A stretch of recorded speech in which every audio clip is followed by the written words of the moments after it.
Alright, so we are going to pick back up where we left off with the last video. If you heard that noise in the background, a loud beeping sound, sometimes that can happen with your carbon monoxide detector, which is located in the front. And what that will do sometimes is that if it gets too warm in here, and actually sometimes when it's a brand new trailer, it can also do that as well. We have found that with when our trailers arrive sometimes, that if the smell inside is really strong and it's like a hot day or something outside there, it will actually cause it to be able to start going off and beeping there. And sometimes you just have to let it air out inside. Or if it gets too warm in there, just turn off the heat and just let it come down, and just open a window or a fan and just let the heat go out so that it's not overly hot inside. But we are going to pick back up over here underneath the bed. So I'm going to lift this panel back up here. Now, last time we left off there, I showed you with the water pump here and the screen. The other thing that I do want to show you that is really important is underneath the bed, you're going to see there are these two yellow levers right here. So there's one right here, and there's one right that's really hidden underneath of this space right here. And let's see, I'll let my video guy, he can kind of see it, but it's really hard to see, but you can almost see there's one little lever right there. It's really important that when you go to winterize the camper, you always make sure you open those two levers there, because those two levers are connected directly to the Aldi system. And if you don't empty those there and open those up, there will be water. It could be a pretty decent amount can get stuck inside the boiler. And if that's stuck inside the boiler and that's not emptied out, and it gets down below freezing temperatures, that could freeze that inside the boiler, which could potentially crack your boiler because it would drop down below freezing and there's water stuck in that tank. So it's really important that you do that, and that's going to be a really important step during the winterizing process, which we will go through later once we get to the exterior. But one of the things that's really important here is this is your Aldi system. So this is your Aldi panel right inside. Now, when you are doing this here, inside the Aldi panel, there is these little glass fuses right on the inside here. So you've got two extra fuses here. Now, your fuse for your Aldi system is located right on the inside here. So if you see this little green piece right here, you're going to pull this little green fuse out right here. It just pushes right into place. And you see this here, this glass fuse is the entire brain of the Aldi system.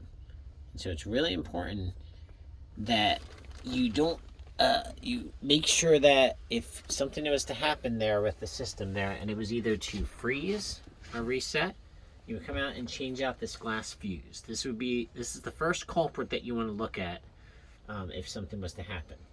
Now, when you're going to put this back in, it's really important that you hold a tight grip on this when you go to put it back in, because there is a hole down to the boiler right underneath, and you want to make sure that you have a good grip on it when you're pushing it back into place, because if you drop it, this fuse with the casing here is going to go right down into the boiler, which means you're going to have to fish it out with a magnet or something there, which is not a fun experience. I have done this once. I will not do it again. So just showing you from experience what you don't want to do. But you want to make sure that you always get this locked back into place. And then you get the panel here, and you're going to push this in and lock this into place as well. Now, for those yellow levers that I was showing you there, it's really important that with those yellow levers that you open those up when you're doing the winterizing process, and I'll show you how that step, where that falls in with the steps. The other thing that you also want to do is that when you are done emptying all the water, before you go to do where you're putting the antifreeze into the lines, it's really important that you go and close both of those drains before you put the antifreeze in, just so that you make sure that nothing gets into there into the system there. Okay, now on the inside here, there is going to be a switch that you're going to want to make sure you know about. Now this is an example that this one here, this camper here has a 1200, this camper does not have the normal 1200 watt inverter. This camper actually has a lithium package on it, which means that it has a 3000 watt inverter. Now, normally in the regular campers, you would have a 1200 watt inverter, and which means there is an inverter button that would normally be on the inside of the camper. And I will show you an example of that later when I can show you when I go back and forth between the inside and outside. I'll show you that extra switch. But there is a battery heater switch on the inside because all the 23 models come with a 100 amp Battle-Born lithium battery. And it's really important that when you get down to freezing temperatures, that you will turn this battery heater switch on by flipping the rocker switch, which is on the inside here. And once you flip that switch, that's going to turn on the heating element, and you only do it when it's dropping down below 32 degrees. That you need to turn that switch on so that activates the heating element inside the batteries. Now you've got your single amp battery, which get your 100 amp battery, which is on the inside behind the bed, under the bed here, except it's behind your drawer on the inside. So it's really important that you make sure that you turn that battery heater switch on if you're going to be in temperatures that are going to be good down below freezing. Now the other thing that people ask is, do I need to take my battery out during the winter? It's not a bad thing to do, but the battery can go down to -10 and still be brought back up to charge. Now, if you want to just conserve your battery and take it inside, you can do that, where you would just come out here, you would just unhook the battery, and you can just take it inside to preserve it if you want to just make sure there's no chance of it freezing or doing anything. But it is able to bring fully back up to charge, even if it gets down into the negative there. So you just want to make sure that you keep good track of that. The other thing that people ask too is that for Tab 400s that have the lithium package, the lithium package gives you a 3000 watt inverter, which allows you the ability to run everything in the camper off the battery, including the air conditioner. Now, the thing people will ask is, can I run the air conditioner overnight there and not kill my battery? The answer is yes, you can do that.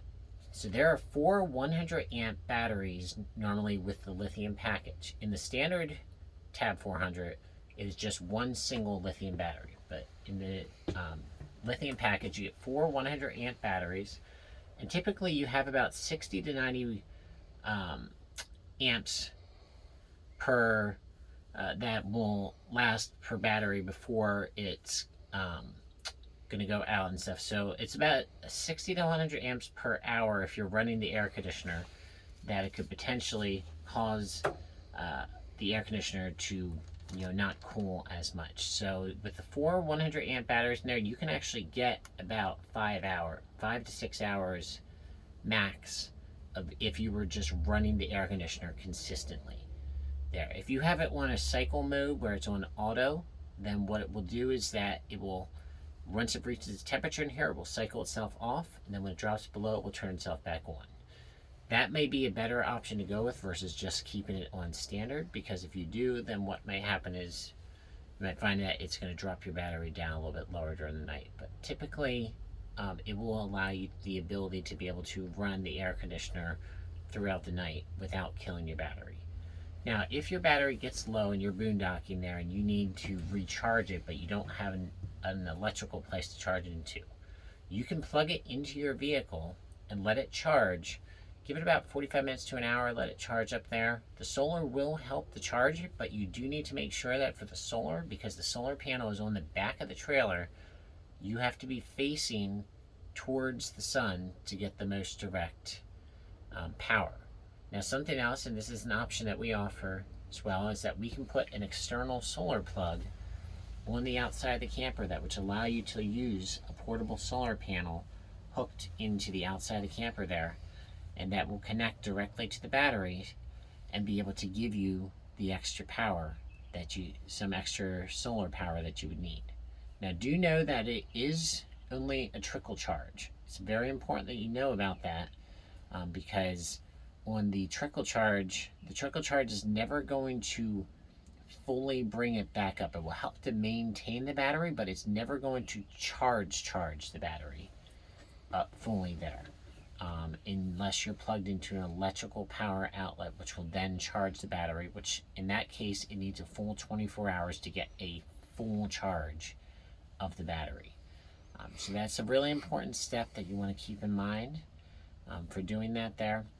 The other thing you want to make sure that you do is that you never want to plug in your trailer with the battery on to your vehicle the night before you're leaving on a trip. You can get everything else hooked in, but if you plug that 7RV into your vehicle and you forgot to turn off the battery there, you're going to come out in the morning to a dead vehicle. We've had many customers that have had that happen, and they call us questioning, why is my vehicle battery dead? That's why. So that is a really important step. The other thing you want to make sure is that if you are using your fridge while you're traveling, when you get to your site, if you're going to be boondocking there, or you come back from your trip and you go to unhook your trailer there, and you were using your fridge to store stuff there, and you forgot to turn your fridge off and you left the battery on, it's going to drain your battery down. And the ways that you'll know that the battery is too low is there's going to be two things. You will know from your Aldi system. If your Aldi system starts flashing an overheat red failure, that is an indication your battery is too low and the Aldi system can't run. The other indication is your carbon monoxide detector will also start beeping. So aside from that, if it gets too warm in here, if the battery gets too low, your carbon monoxide detector is wired directly into the battery, which means that if that gets too low, it can't run properly either. So it's really important that you make sure that you know that across the board that you want to keep your battery above 12 volts. It needs to be, a full charge of the battery is 12.6 to 12.8. A healthy charging voltage is typically between about 13.2 to 13.6. So when you're plugged in, you should be seeing that on the screen. When it's trickle charging, you will see it at a higher voltage. It might be closer to 14, depending on the trailer and the kind of battery. The other thing with that solar booklet that I showed you, the Victron Connect in the first video, there is a setting that I just learned this recently, that there is a setting in there that when you have the, like in the Tab 400, you have the lithium batteries. You have to actually adjust the battery setting in that booklet, and I'll be doing a different video on that so that I can be able to show how you would find that in the app. But you would actually go through, you would change the setting over to lithium, and it would adjust all the settings so that the lithium, now the solar controller in the camper is going to work directly with the lithium battery, so that it will make sure that everything is charging correctly. Because we found that out, that if it's set on AGM settings and you have a lithium battery in here, it's not able to read what the settings are, because it's not connecting directly to lithium battery settings, which means it's not giving you an accurate reading of what the battery actually is. So that's a really important step that you would want to do. So we're gonna go around here to the Aldi panel so I can walk you through, and I'm gonna close the door so that the Aldi panel will be able to see that while we're doing it here. Now, over here on the Aldi panel, I'm gonna turn this screen on here.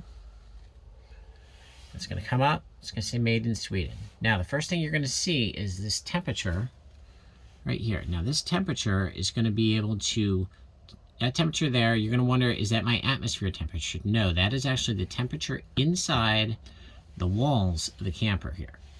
So once it starts getting up there, eventually that temperature will match what the temperature is in here, but it may take a while before it fully matches up with that. Now you're going to push the menu button, and you've got these settings up here.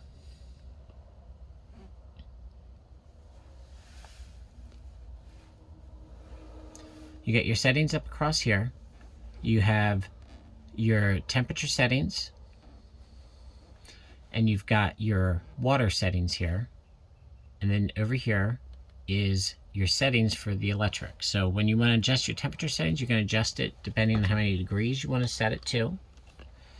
When you want to turn on your water, if you're plugged into electric, you're going to turn this here. If you are plugged in at home and you're just using a 15 to 30 adapter, you're going to only keep it on 1 kilowatt because it can't draw more power than what you have, and the 15 to 30 is only going to allow you to use the 1 kilowatt. Now, the 2 kilowatts, this is if you're plugged into a 50 amp or a 30 amp campsite there. So that's where, if you have a direct connection, you can use 2 kilowatts on this. So you would set it to 2 kilowatts. Then you would come over here, you would adjust the water up there, and that would allow you there. Now there's 2 settings. This is the initial boost there, and then this will jump it up to a higher temperature and heat it faster. Water typically will take about 30 minutes to heat up, so you want to make sure you give yourself time with doing that. Now, all these systems scares a lot of people, which is not as scary as you may think with that. So over here, you've got your propane setting, which is the little flame here. But what you have to do is you got to turn it on outside first, and then you would turn the propane switch on here, and then you would go over to your tool button on the side. You would click down 3 screens. You would go to service. Now, normally, if I had on there, you would see this number. As you can see, it's jumping up, and that number is telling me that the RPMs.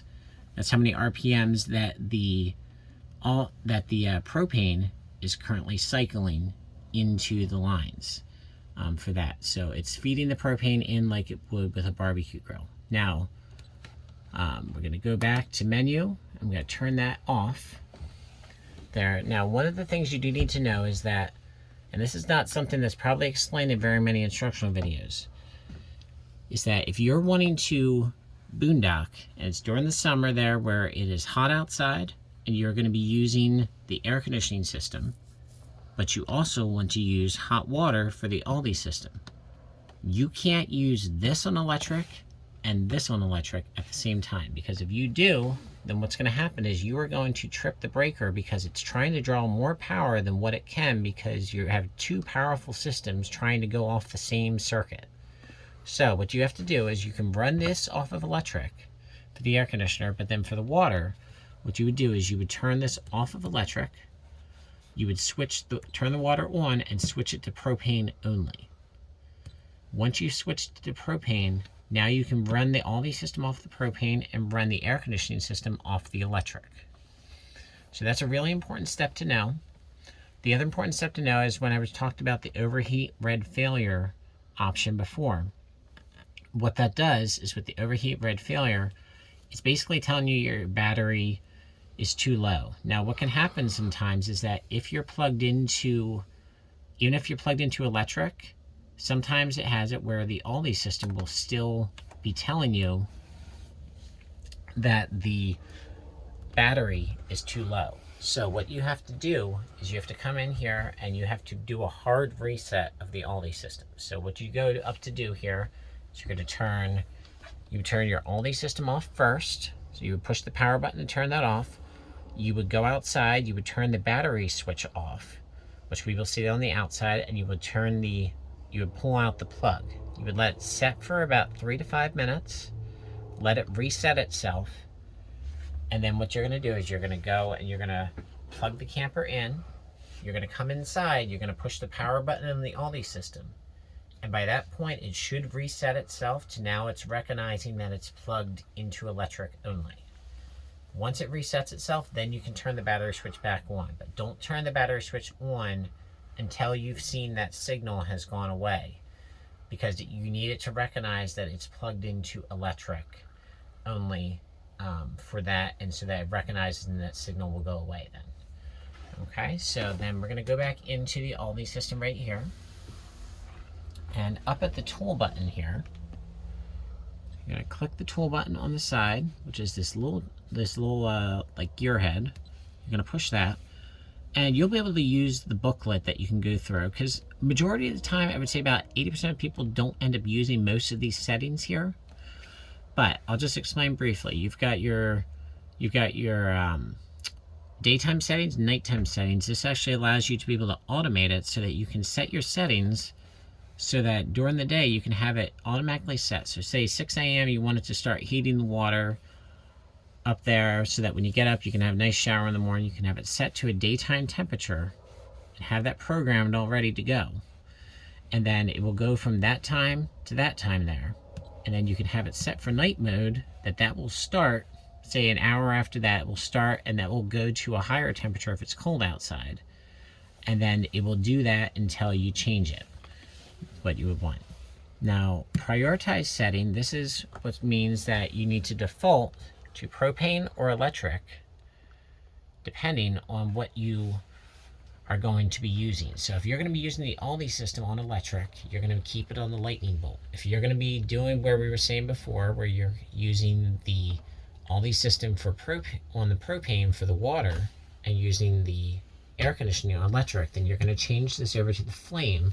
And what this does is it basically defaults to telling the Aldi system what it needs to be at for that. So that it's a really important setting because it needs to know what it's going to be defaulting to work correctly. You've got your panel settings, so you can change the backlight. So you can either set it, you can change it down to 1-0 dark, bright mode with that, and then you can change it to the higher light, bright settings for this. Now I'm going to go back here. We're going to go down to the clock.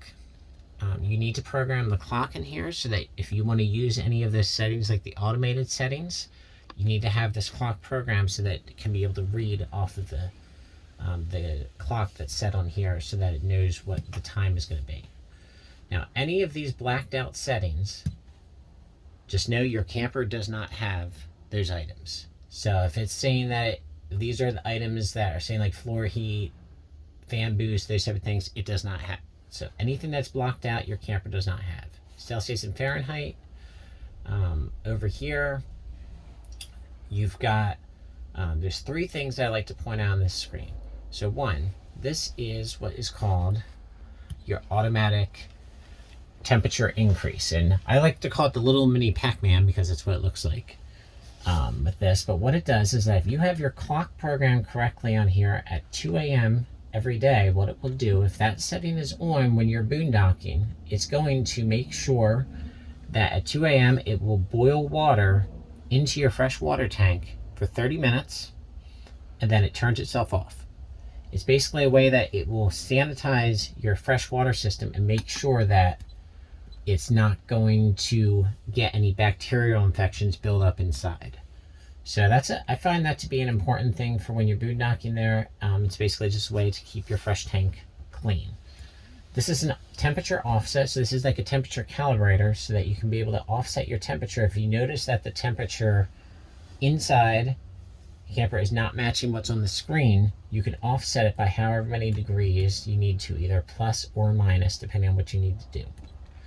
And then if you are going to be camping where you're going to go to any places that are 3,000 feet or higher in the mountains there, you do need to make sure if you're using the Aldi system, especially on propane, that you need to have this turned on to the on position so that it makes sure that there does not cause combustion in the lines and that the propane will be able to heat evenly in the camper.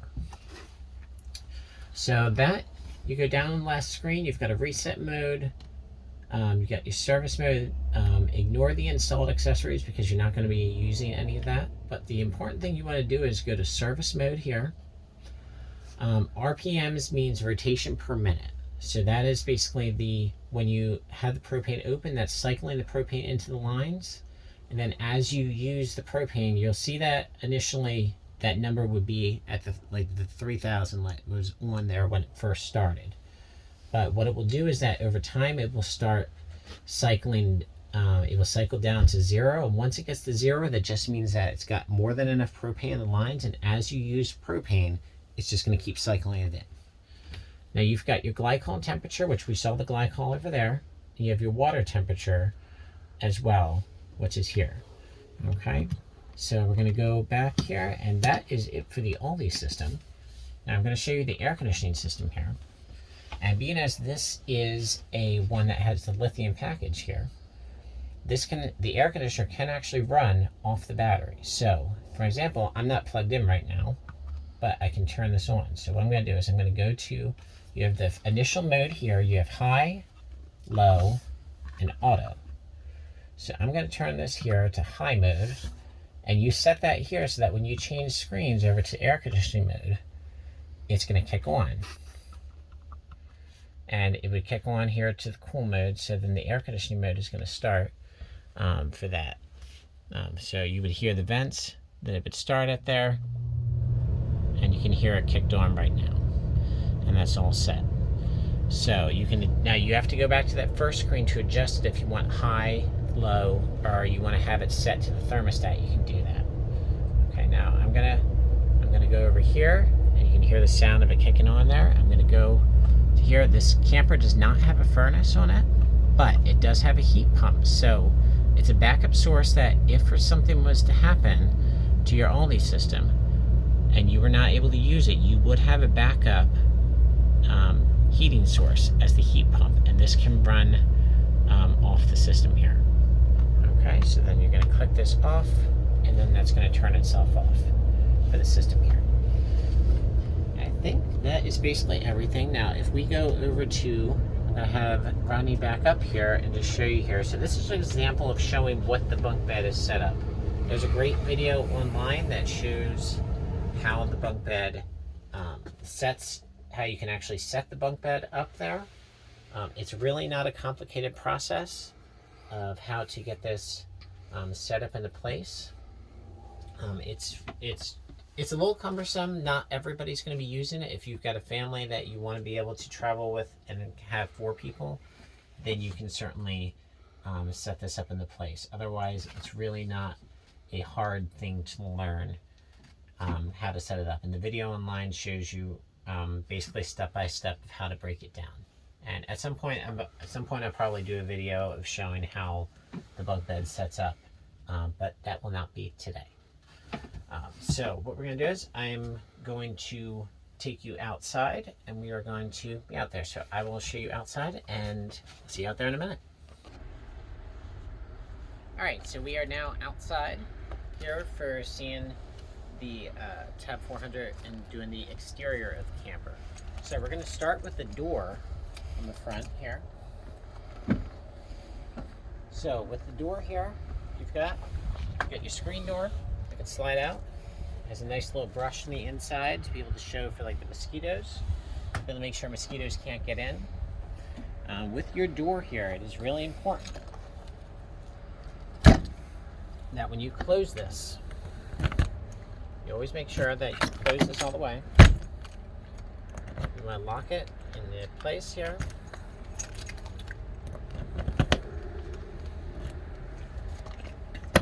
You're going to lock it to the left, and then lock it back to the right there.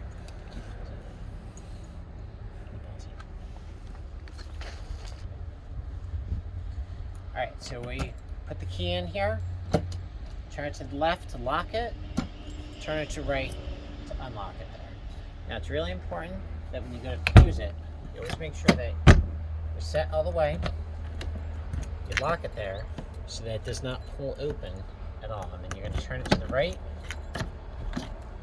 to unlock it there.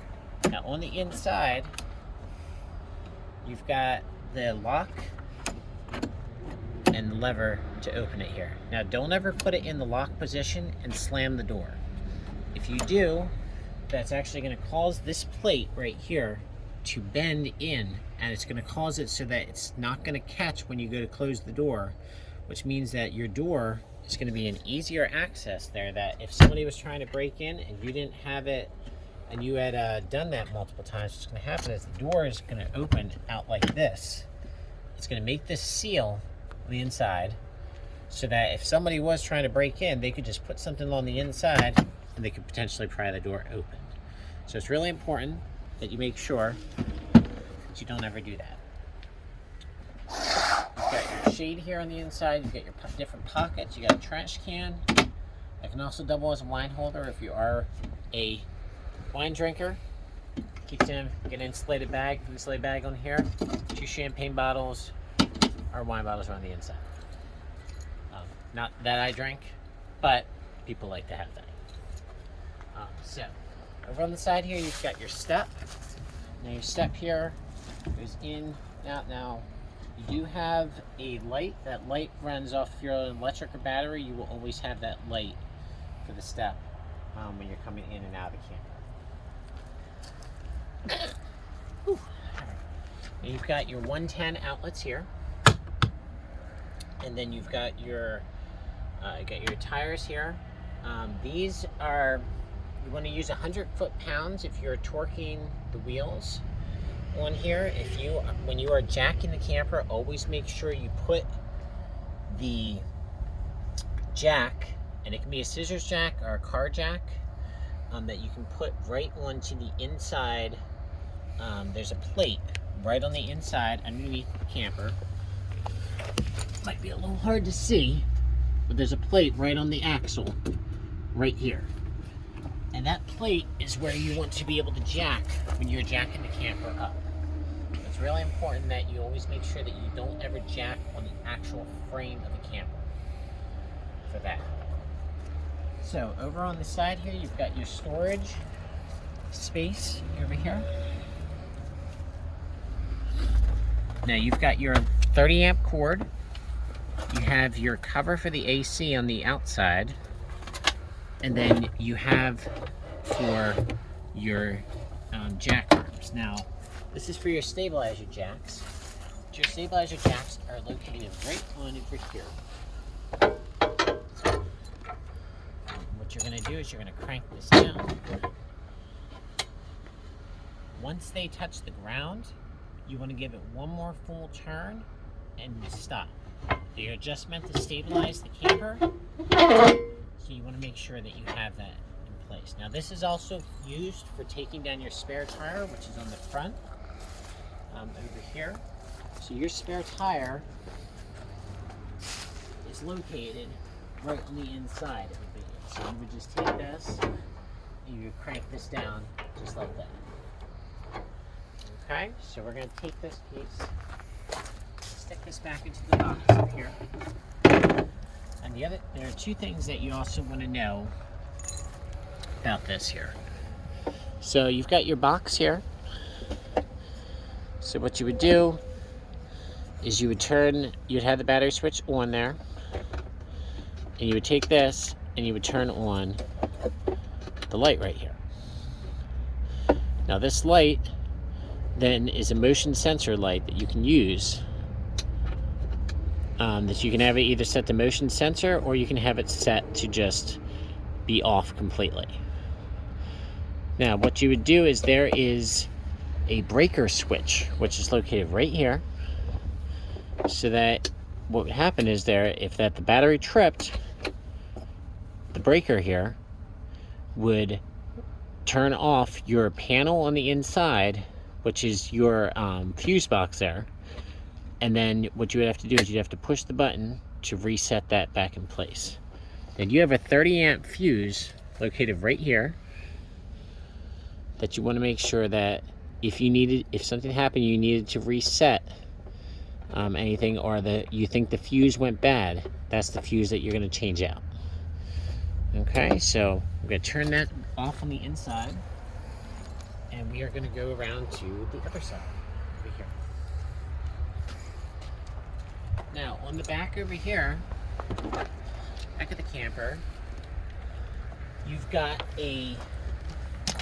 underneath the bottom, you're able to use an external propane hose off the back of the camper. And this allows you to be able to have the ability to plug in a propane stove or grill off the back of the camper. Now this is the size hose that you would need for this. This is a 1/4 inch fitting that you would need to use for that. And so this piece would plug in to the camper, and then this would screw on to whatever stove or grill that you had. So you want to make sure that you get that. You can find these on Amazon. They're really not hard stuff. The kind that I like to get is about the 10 to 12 foot one that you can be able to use, so it gives you plenty of length if you need to, if you want to go away from the camper a little bit more. So I'm going to push that back in here, and we're going to come back around over to this side.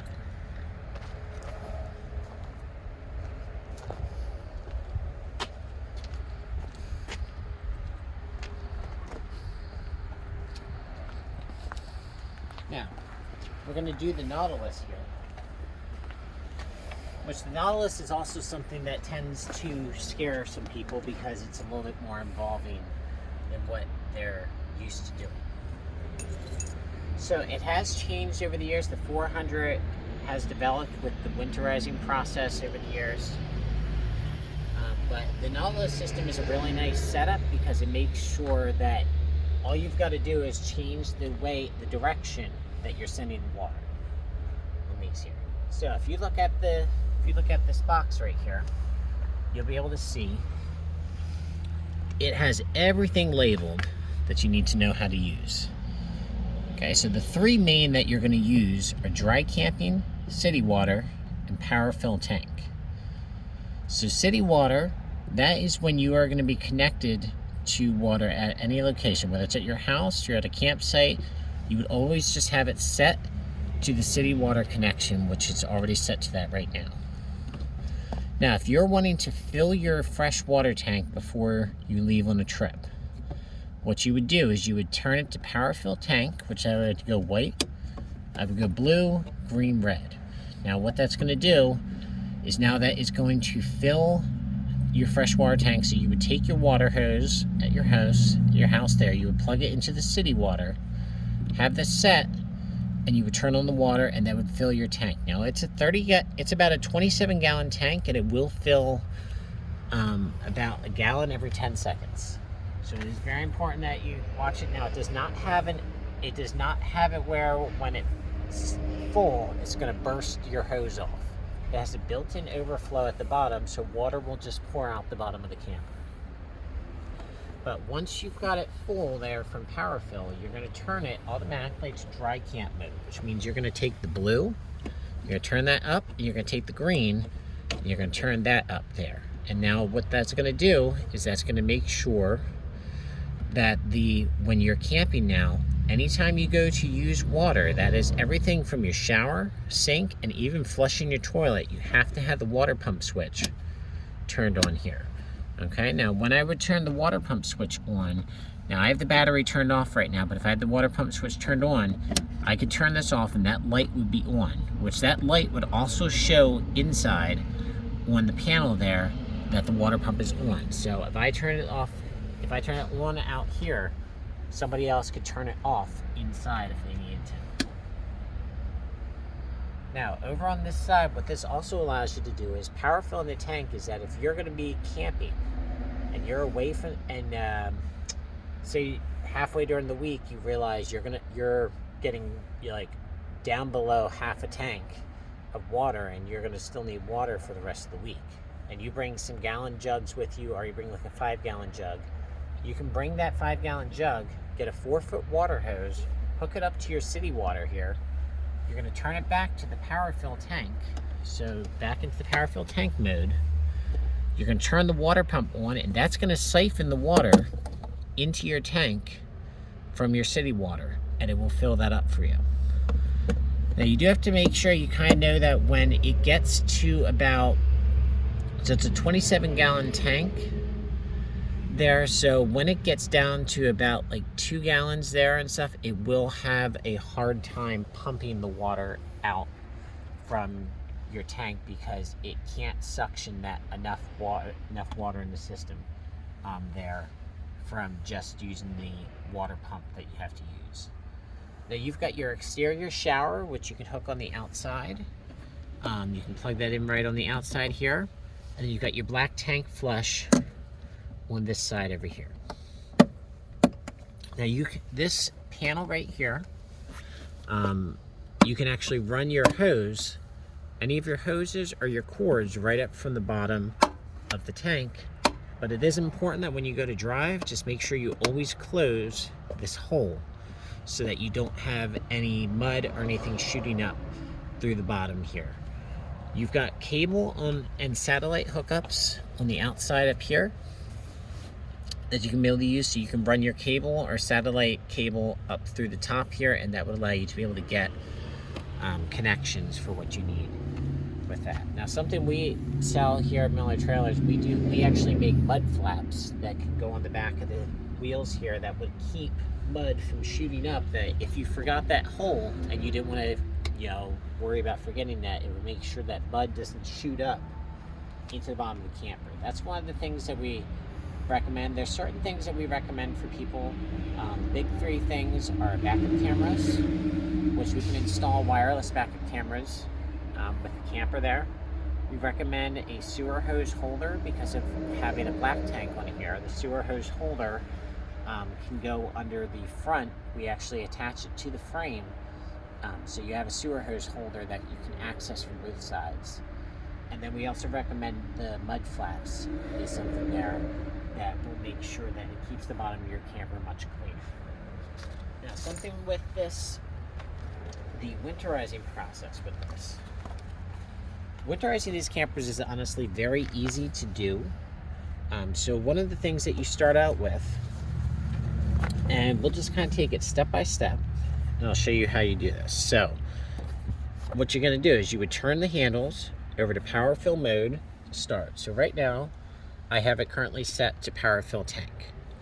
So you're going to open the low point drains on the RV to remove the water and the plumbing lines. And it says to open the hot and cold faucet to help the drainage process, which is actually a really good thing as well. Now I'm going to show you where your low point drains are on the camper. So you've got your 3 drains right underneath the bottom here, and they are clearly marked.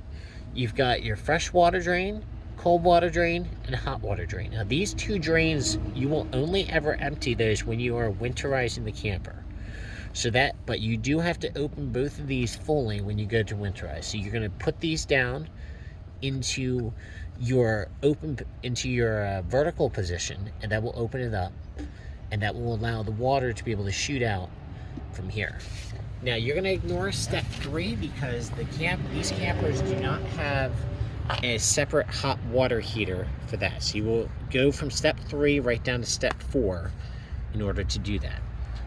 But when you go to open these drain plugs, this is the part that you want to make sure that you do, is you want to go inside and you want to open those 2 yellow levers that we saw under the front, under the box there that's with the Aldi system. You gotta flip those 2 levers up when you go to open these drains so that you get all the water draining out at the same time.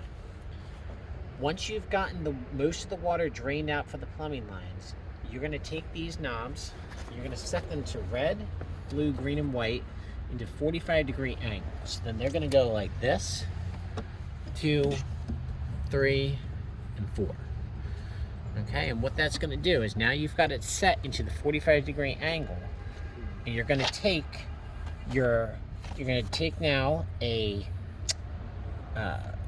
like a compressor that you can do, and if you don't have a compressor, that is fine as long as you get the majority of the water out of the system. Any water that's left in there, it will be fine, because as long as you're putting antifreeze in, it might dilute it just a little bit, but it will be okay there. It's more for people that if they don't want to put antifreeze in and they want to just empty all the water out, it's really important that you blow out the lines to make sure that there's no water caught in there. But in this system, what you would do normally is you would put this in the 45-degree angle. You would take your compressor, you would attach it, but you would need to get an adapter piece that you attach onto the city water. And then what that will do is you would use that and you would blow compressed air through the city water line, and that will get any of the extra water out of the system there.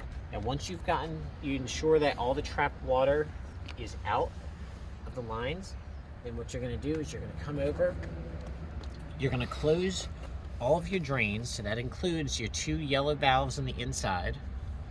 You're going to close your low point drains down over here. And then what you're going to do is you're going to now turn this to winterize mode. So now it's going to go where they are pointing at the two top ones are pointing at each other, and the green and red are pointing away from each other. And so once you've got that set, you're going to take a short section of garden hose, you're going to take about a 4-foot one, hook it onto the city water, and then now what you're going to do is you're going to go through and you're going to get a container of approved antifreeze, which the kind that we get is from like Walmart, Home Depot, Lowe's, those type of places is what you want to make sure that you get. And you get the short section of garden hose that you put into the antifreeze. Then you're going to come over and you're going to turn on the pump switch, and it's really important that you make sure that you always do the outside shower first. You start with that because that's already on the outside there. So you're going to hook up to the water pump. You're going to get your shower hookup, which is on the inside. That piece right now is on the inside, but normally you would keep that outside on the other side in the storage compartment. But you're going to hook that into here. You're going to turn it on hot and cold there, but what you have to do is you turn it on hot first. You run it until you see pink solution coming through, then turn it off of hot and turn it on to cold. Once you've got it coming off of both, turn your water pump switch off out here and you're going to take your shower sprayer off of here, and you want to make sure you get all of the antifreeze out of that shower sprayer. Okay, and once you've got the antifreeze out of there, you're going to go inside, and you would then open up any of the drains, any of the faucets on the inside there, so that you make sure that you get it through. And so just like you did on the outside, you have to open the hot and cold on each of the lines. So you would go to the sink faucet first there, open it on hot, let the pink come through, then turn it off, turn it on to cold, let the pink come through there, and then you would go from the sink in the kitchen area, the sink in the bathroom, the shower on hot and cold, and then flush the toilet as well. And then the last thing you need to do is, once you've got it down through all the lines, you're going to take the last bit of pink of the antifreeze that you have, and you're going to pour it into each of the traps. So that's the sink traps on your sink in the kitchen, sink in the shower, or the sink that's in the bathroom there. You're going to pour it into the shower drain, and you're going to dump a little bit into the toilet. So you get there. It doesn't have to be much, but you just basically use whatever that you have left in the bottle is what you're going to use there. So that is your Nautilus system. It's pretty easy. Once you've got all of that done through here, you're going to turn off the pump switch. You can disconnect the city water hose, and then your camper is all winterized. Now, we're going to come over here. Now, you've got on your set here, you've got your gold keys as I showed you before. So your gold key allows you to be able to lock your door here on the outside. So I can lock this here in place and make sure that nobody can get into my camper. And you're going to push this down into place, and then that's going to lock the door on the outside. And then just to unlock it, you just go back in, open that up here, and then this will stick magnetically up to the top. Now, just a couple things that we have here. You've just got your gray water, black water around the top here, around the back here. And all you're gonna do is you would empty the black water first, then empty the gray water second. Now, for your air conditioning cover, this has 4 snaps on it there. What you will want to do though is that when you go to travel, always make sure that you disconnect, that you don't leave your cover hooked onto the outside, because it's only got 4 snaps, and all it takes is one gust of wind that can get underneath, and it will take that cover right off while you're traveling. So you want to use it when you are storing the camper for long periods of time. You want to make sure that you just, in the winter time especially, that you put the cover on here so that makes sure no critters or anything can get into there, or any dirt or snow gets stuck into the air conditioner. And really just the last thing right here is on the 400s. These, you've got your box right here, and got your propane tank. The propane tank here. You actually can put a second propane tank on the inside. There's the ability to be able to put a holder here. I don't advise getting using a propane, like a dual propane regulator, because the dual propane regulators we found are not very consistent for what you would need to do there. But that's really what you'll be able to use for the spacing. In here is that you can either put an extra propane tank, or you can just use this as extra storage on the inside.